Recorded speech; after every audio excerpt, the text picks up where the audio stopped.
നമസ്കാരം, ഗ്രേറ്റ് മീഡിയാസിലേക്ക് സ്വാഗതം. 2020 കേരള സംസ്ഥാന ഫിലിം അവാർഡ് ഏതാനും മണിക്കൂറുകൾക്കുള്ളിൽ ഇപ്പോൾ തന്നെ അവാർഡ് പ്രഖ്യാപിക്കുന്നതായിരിക്കും. അപ്പോൾ നമ്മളിവിടെ നോക്കുന്നത് മമ്മൂട്ടിക്കും മോഹൻലാലിനും എത്രത്തോളം ചാൻസുകളാണ് ഈ 50ാമത് ചലച്ചിത്ര അവാർഡിൽ മികച്ച നടന്മാരായി വരാനുള്ള ചാൻസ് എന്നുള്ളതാണ്. മോഹൻലാലിൻ്റെതായി 3 ചിത്രങ്ങൾ, അതായത് ലൂസിഫർ, മരക്കാർ, ഇട്ടിമാണി, 3ലും വ്യത്യസ്തമായ വേഷങ്ങൾ. ഇതിനകത്തിലെ മരക്കാർ വേഷം നമ്മൾ കണ്ടിട്ടില്ല, റിലീസായിട്ടില്ല. 2020 റിലീസാവാനിരുന്ന ചിത്രം 2019 ലിസ്റ്റിലേക്ക് കയറി പറ്റിയിട്ടുണ്ടായിരുന്നു.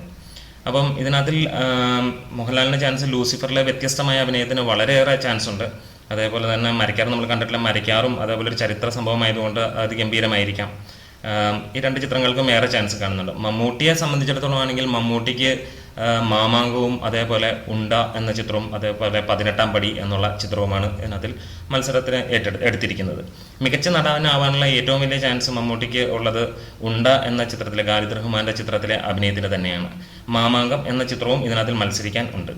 അപ്പോൾ ഏറ്റവും ഇത് 50ാമത്തെ വർഷമായതുകൊണ്ട് ഏറ്റവും കൂടുതൽ ചാൻസ് ഇവിടെ മമ്മൂട്ടിക്കോ മോഹൻലാലിനോ ആയിരിക്കാൻ തന്നെയാണ് ചാൻസ് എന്നാണ് എൻ്റെ ഒരു അനുമാനം. ഇതിൽ ഏറെ ചാൻസ് രണ്ടുപേർക്കും തുല്യമായ ചാൻസ് ഉണ്ട്. എങ്കിലും ഉണ്ട എന്ന് പറഞ്ഞ ചിത്രത്തിലെ അഭിനയത്തിന് മമ്മൂട്ടിക്ക് ഏറെ ചാൻസ് ഞാൻ ഇതിനകത്തിൽ കാണുന്നു. ഒപ്പം മരക്കാർ കണ്ടിട്ടില്ല. മരക്കാറിലെ അഭിനയത്തിനും മോഹൻലാലിനും കിട്ടാൻ ഏറെ ചാൻസ് തന്നെയാണ്. ലൂസിഫർ വേറിട്ട് നിന്നിരുന്നു. വളരെ അവാർഡ് വിന്നിങ്, അതൊരു മാസ് ചിത്രമായി എന്നുള്ളത്, അല്ലെങ്കിൽ പണം വാരിയ ചിത്രമായതുകൊണ്ട് അതിന് ഡിഫറൻസ് ഒന്നുമില്ല. ഈ പറഞ്ഞ എല്ലാ ചിത്രങ്ങളും പണം വാരിയ ചിത്രങ്ങൾ തന്നെയാണ്. ആർട്ട് കാറ്റഗറിയിലൊന്നും വന്നില്ല. പക്ഷേ ഇതിലെ അഭിനയം വളരെ വ്യത്യസ്തമായിരുന്നു, മമ്മൂട്ടിയുടെ ആണെങ്കിലും മോഹൻലാലിൻ്റെ ആണെങ്കിലും. അപ്പോൾ ഇവിടെ ഒരു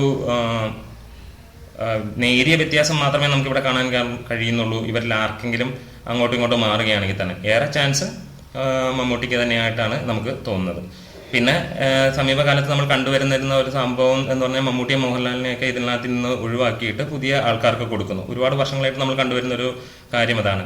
അങ്ങനെയും കാര്യങ്ങൾ സംഭവിക്കാം. പക്ഷേ ഇവിടെ മമ്മൂട്ടിക്കും മോഹൻലാലിനും ഏകദേശം തുല്യ ചാൻസ് ആയിട്ട് തന്നെ പറയാം. എന്നാൽ നിങ്ങളുടെ വിലയേറിയ കമൻസുകൾ നിങ്ങൾക്ക് രേഖപ്പെടുത്താം. നിങ്ങൾ എങ്ങനെ ഇതിനെ കാണുന്നു എന്നുള്ളത്. ഉണ്ടയ്ക്കായിരിക്കാം ഏറ്റവും കൂടുതൽ ചാൻസ് ഒരു മികച്ച നടന് കിട്ടാനുള്ള അവാർഡിന്.